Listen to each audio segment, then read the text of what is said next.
اچھا جی، یہاں پہ انتخابی اصلاحات کا بھی ذکر ہو جائے. بہت سنا جا رہا ہے کہ جو پی ڈی ایم حکومت ہے یہ انتخابی اصلاحات کر رہی ہے. تو یہ ایک شگوفہ ہی ہو سکتا ہے. اس میں تو میرے خیال میں یہ لوگ اس قابل نہیں ہیں کہ ایسی انتخابی اصلاحات کر سکیں کہ جس سے جو انتخابی عمل ہے اس میں شفافیت آئے. انہوں نے وہی کچھ کرنا ہے جو ان کی من پسند ہوگا، جو ان کے مفادات کو تحفظ دے گا. ایون دین اگر ملکی مفادات کے نام پہ، عوام کے مفادات کے نام پہ یہ عوام انتخابی اصلاحات کر سکتے ہیں تو بہتری کی امید کی جا سکتی ہے. اور ساتھ ہی یہ بھی دعویٰ کیا جا رہا ہے کہ اس عمل میں پی ڈی ایم بھی شریک ہے، اور علی ظفر ایڈوکیٹ جو ہے وہ پی ٹی آئی کی نمائندگی کر رہے ہیں، اور وہ مطمئن ہیں، کہتے ہیں جی کہ ہم نے جو انتخابی اصلاحات میں ترامیم ہم کرنا چاہتے تھے وہ آپ نے کر دی ہیں. یہ حکومتی نمائندوں کا دعویٰ ہے. اب اس میں کتنی سچائی ہے؟ جبکہ پی ٹی آئی کا جو ایک انتخابی اصلاحات کا جو انہوں نے کہا تھا کہ ہم یہ اصلاحات کریں گے، اور ان کی طرف انہوں نے موو بھی کیا تھا. ان میں سب سے پہلے تو یہ تھا کہ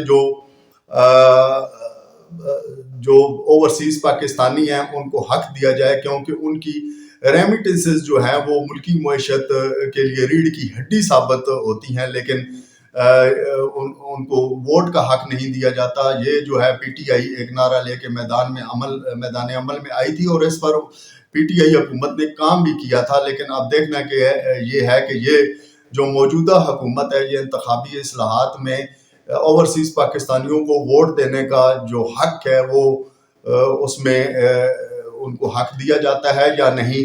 یہ بہرحال اس پہ یہ بحث طلب ہے. اور اس سے بھی آگے جب ہم جاتے ہیں تو یہ ہے کہ یہ ووٹنگ جو ہے وہ مشینوں کے ذریعے ہونی چاہیے، کیونکہ پری پول ریگنگ اور دھاندلی کے بہت سارے راستے ہیں جن کو اپنا کر یہ لوگ پھر سے حکومت میں آ جاتے ہیں. کیونکہ یہ 35-40 سال سے اقتدار میں رہے ہیں، اور انہوں نے ہر وہ چور دروازہ طلا جو انہوں نے بنایا ہوا ہے اس کے ذریعے پھر یہ اقتدار میں آ جاتے ہیں، اور اکثریت کو اقلیت میں تبدیل کر دیا جاتا ہے. اب جہاں تک اکثریت کو اقلیت میں تبدیل کرنے کا تعلق ہے تو یہ بھی انتخابی اصلاحات کا حصہ ہونا چاہیے. کیونکہ دیکھیں یہ جو کھوتوں گھوڑوں کی منڈی لگ جاتی ہے، یہ ملکی مفاد کے نام پر، قوم کے مفاد کے نام پر، اور پھر ضمیر جاگے اور جگائے جاتے ہیں. اسی طرح اور بھی بہت سارے حربے استعمال کر کے، جس طرح کے رجیم چینج آپریشن سے یہ کام شروع ہوا، آزاد کشمیر میں کیا کچھ نہیں ہوا.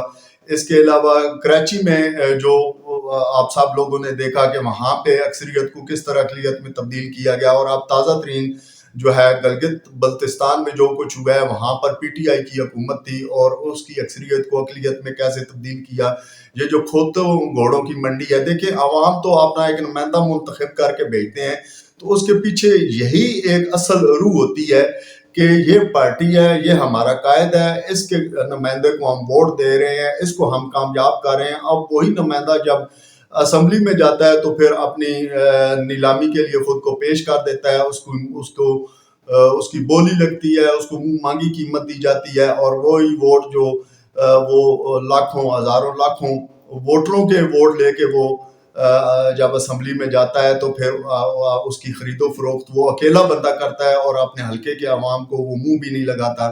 تو اس طرح یہ جو ہے سیاسی پارٹیوں کا نقصان ہوتا ہے.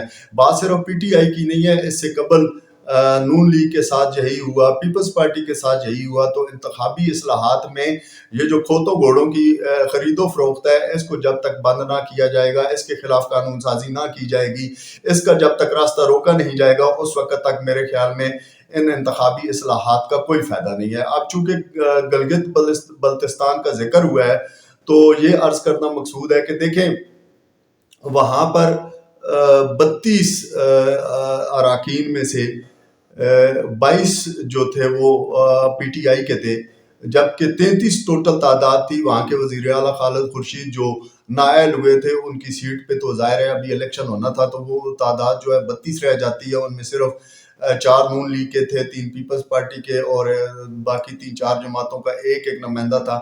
تو اس تناظر میں دیکھا جائے تو وہاں پہ بھی یہ بہت بڑی زیادتی ہوئی ہے. چلیں جو کہہ لیتے ہیں یہ جمہوریت کا حسن ہے، جمہوریت کا عمل ہے جی، یہ بہت زبردست ہوتا ہے جی، ضمیر جاگ جاتے ہیں اور پتہ نہیں کیا کیا کچھ ہوتا ہے، کچھ ہم خیال بن جاتے ہیں، کچھ فارورڈ بلاک بن جاتے ہیں. تو یہ بھی مثال سامنے رکھتے ہوئے انتخابی اصلاحات جو کی جا رہی ہیں ان کا راستہ روکا جائے، ورنہ آج یہ نقصان اگر پی ٹی آئی کا ہے تو کل دوسری پارٹیوں کا بھی ہو سکتا ہے. کل ضروری نہیں ہے کہ انہوں نے سدا اقتدار میں رہنا ہے. اقتدار میں رہنے والی ذات صرف اور صرف اللہ تعالیٰ کی ہے، باقی یہ سارا فانی ہے، فنا ہو جانا ہے. لیکن افسوسناک امر یہ ہے کہ عوام کی جو بہت بڑی تعداد ہے جو جس پارٹی کو لائک کر رہے ہیں ان کا راستہ روکا جا رہا ہے. عوام کی خواہشات کا گلا جو ہے وہ گھونٹا جا رہا ہے. جس طرح کے نون لیگ والے کہتے تھے کہ ووٹ کو عزت دو، اسی طرح ہر پارٹی کہتی ہے کہ ووٹ کو عزت دو، لیکن وہ ووٹ کی عزت جو ہے وہ صرف ان پارٹیوں کے ووٹرز تک محدود ہے. باقی اس وقت جو نون لیگ جو پی ٹی آئی کے ووٹرز ہیں ان کی کوئی عزت نہیں ہے، ان کے ووٹ کی کوئی عزت نہیں ہے. یہ انتہائی قابل افسوس اور لمحہ فکریہ ہے کہ ایسا نہیں ہونا چاہیے. کہ یہ وقت کسی اور پارٹی پہ آ سکتا ہے. ہمارے چینل کے ساتھ جڑے رہیے گا اور آپ سے ریکویسٹ ہے کہ اسے سبسکرائب ضرور کر لیں. شکریہ.